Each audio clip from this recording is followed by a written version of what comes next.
Thanks, David. It's great to have you in our party room. You bring a lot of energy and enthusiasm, and we're proud of you winning the seat of Hinkler and transitioning it. So we really are proud of all that you have done and all that you will do for the people of Hinkler, but also for this country. To you, Mr. President, can I just simply say thank you.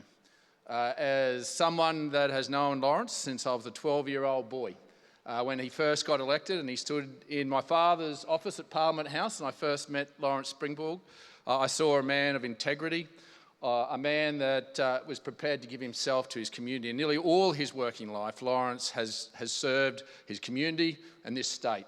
And I'm proud at even being your electorate council chair for over a decade in playing some small part in supporting what you have done for our movement, for our community, but for our state. You will be remembered, and the legacy that you have left is one that you and Linda should be profoundly proud of, because we're profoundly proud of you. Well done, mate.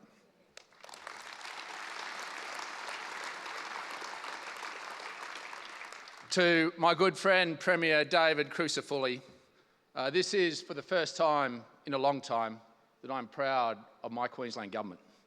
We have a Premier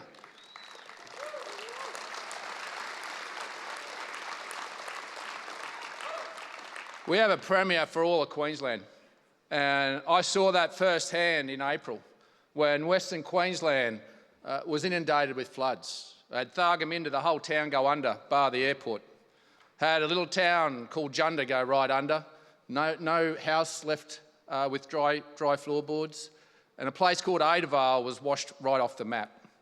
And I made a call to David straight away and asked him for the support that we needed, not only for the 200,000 head of livestock that had been killed, that had been washed away, but to make sure that we looked at it through the lens of what we did through the northwest Queensland floods.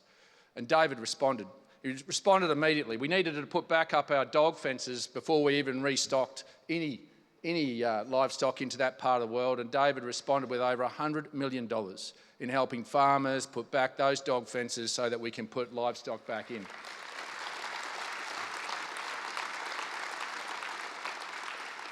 Those people out there know in Western Queensland, they forget that they believe they're the forgotten Queenslanders.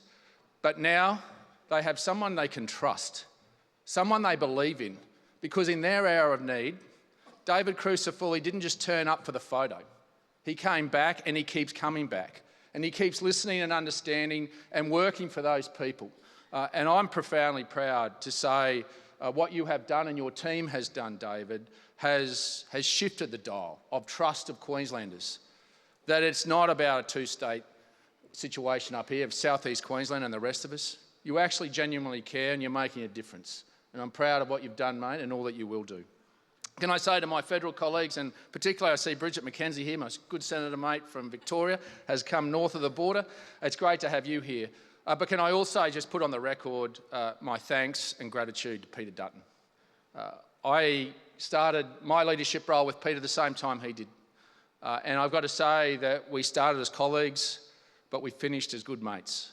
I trust Peter Dutton. He's a man of great integrity, someone that I profoundly trusted, someone that I loved working with, and someone that I wish has the utmost success after politics. He deserves it. He's left a legacy for this country, not just in terms of leadership, but his roles as Minister for Home Affairs and Defence. He brought his values and principles in shaping our nation, and he has something he should be deeply proud of, and I'm deeply proud of him. And I wish Peter and Kiralee all the best in the future, and I know whatever he decides to do, he'll be a success at it. It's something we're proud of.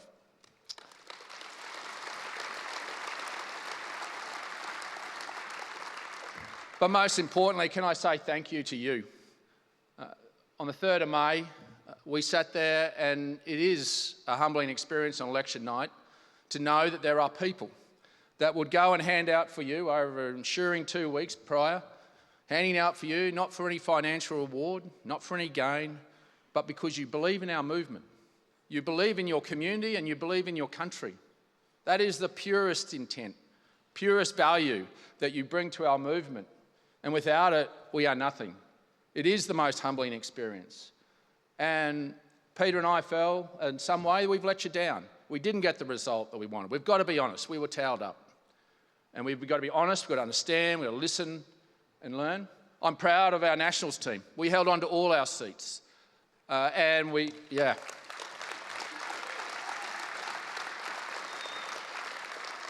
nearly pulled a miracle off in beautiful Bendigo. 11.5% margin, and we got 10 of that back with a formula that I think gives us one to work on in the future. A local champion, local publican in the local footy club, just a knockabout bloke, but had the values and principles of his community, of caring for his community. He's one of his community. And to think that we came in turning one of their safest seats into one of their most marginal seats is only a small prize of what should have been. But it is proof. It is proof that it can be done. And I owe you an explanation today about the ensuing events after the election.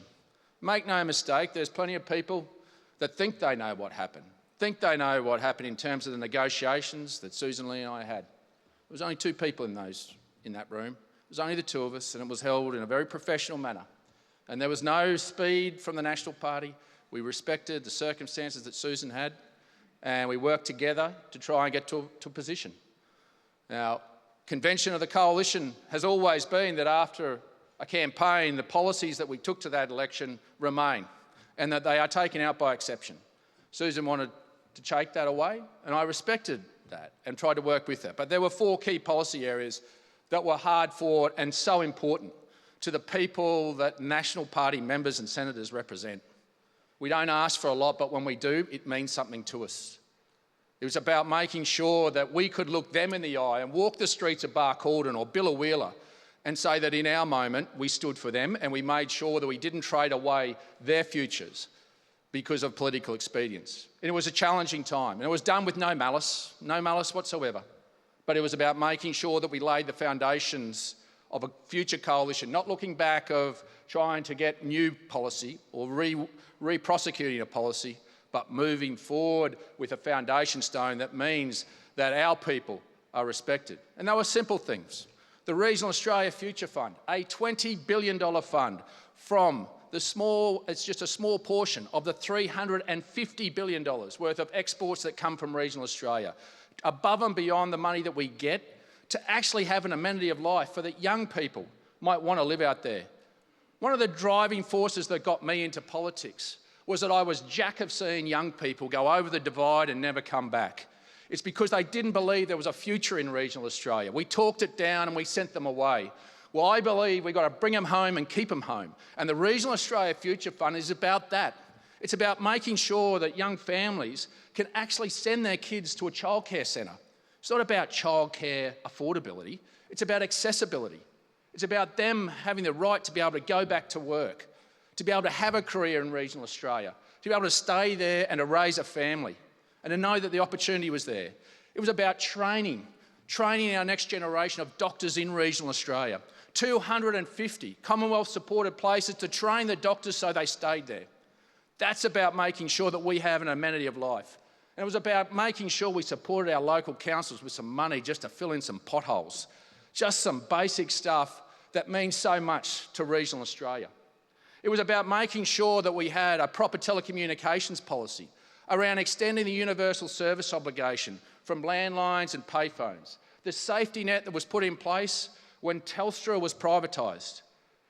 We've gone away from landlines. We've gone from around 80,000 payphones to just on 16,000 payphones. There's $270 million a year to maintain those, and yet we have put up with your money. Over 1,500 new mobile phone towers, yet no regulatory guide rail to make the telcos actually maintain them. And in our hour of need, when we need that universal tool to get help, we don't have it. Town of Dalby, 15,000 people did not have mobile service for 2 weeks because Telstra did not care. The town of Thargomindah, in their moment, had no mobile phone tower. They were working off Elon's Wi-Fi to actually keep 250 people alive. If that happened here in the centre of Brisbane, they'd be hell to pay. Doesn't matter where you live in this country. As far as I'm concerned, that's a universal right that the Nationals will stand for and make sure we protect.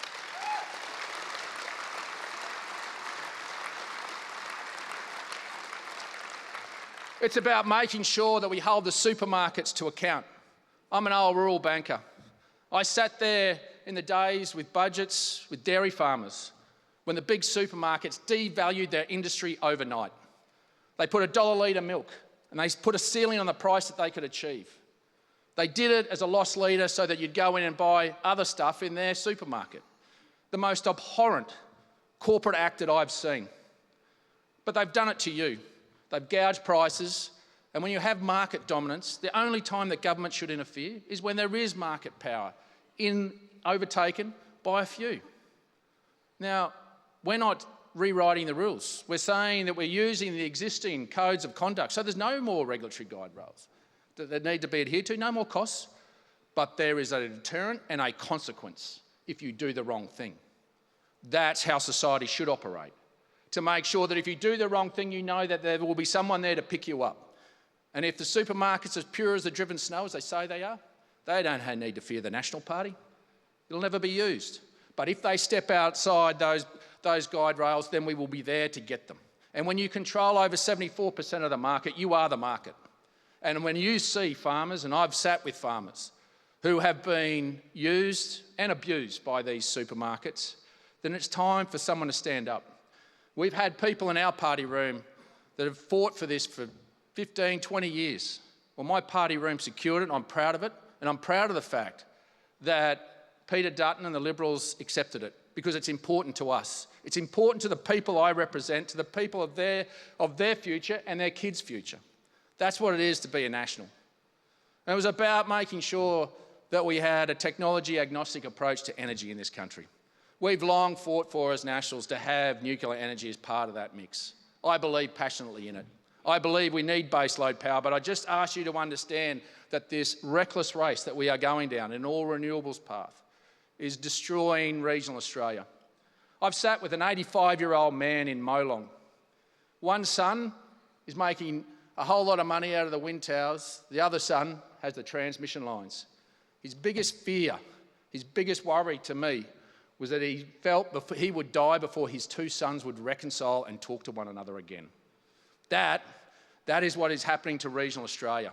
That is what is happening to the people that we represent. That is why we said that we have to have, as part of our energy mix, nuclear in that mix. It was something that we believe in passionately because we see the consequence of. Regional Australia is more than just a place littered with transmission lines, solar panels and wind turbines. It's your food security that's being ripped up. It's the native environment that's being ripped up. And there is a sensible way to fix it. And that's what we're going to take to the next election. Because let me tell you, while we've stood for our principles and values, and I thank the Liberal Party for accepting those conditions, but what it's done is laid the foundations for Susan and I to lead a team that will go to the next election to address the fundamentals. The fundamentals have not changed in this country. The cost of living crisis is still there. The RBA governor made it very clear when she talks about productivity. In layman's terms, what that is your standard of living. And what she is saying is your standard of living is going to reduce. And in fact, your cost of living and the cost of living crisis that you've endured over the last 3 years, primarily because your energy bill keeps going up, energy is the economy, is now baked in. There's no $275 coming to save you. There's no reduction in your energy bill. It's going to continue to go up. And that takes away your standard of living. And so the fundamentals haven't changed. And so what we've got to do is make sure that we, as a coalition, continue to make sure that we have the cogent policies that go to the heart of what's driving Australians. Cost of living will not go away. It'll only get exacerbated over the next 3 years under an ideology of Albanese and Bowen. Make no mistake. We will have a sensible energy policy as a coalition.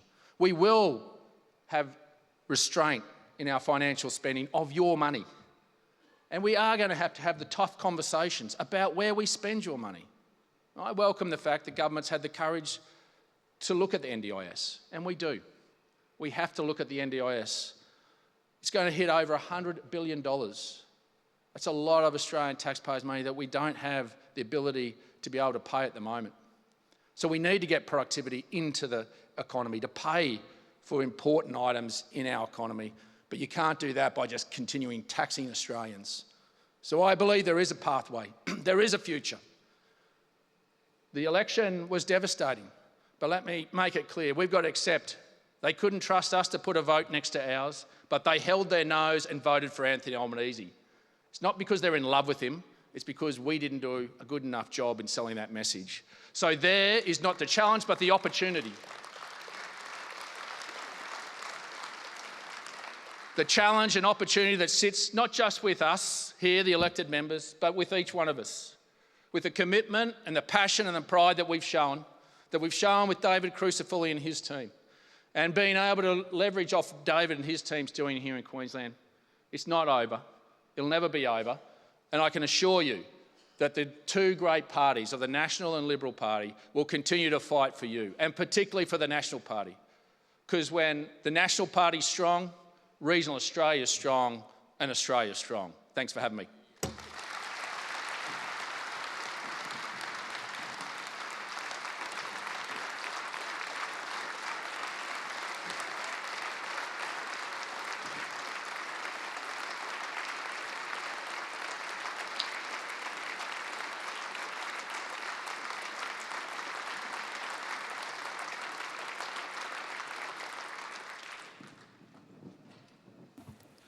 A great speech.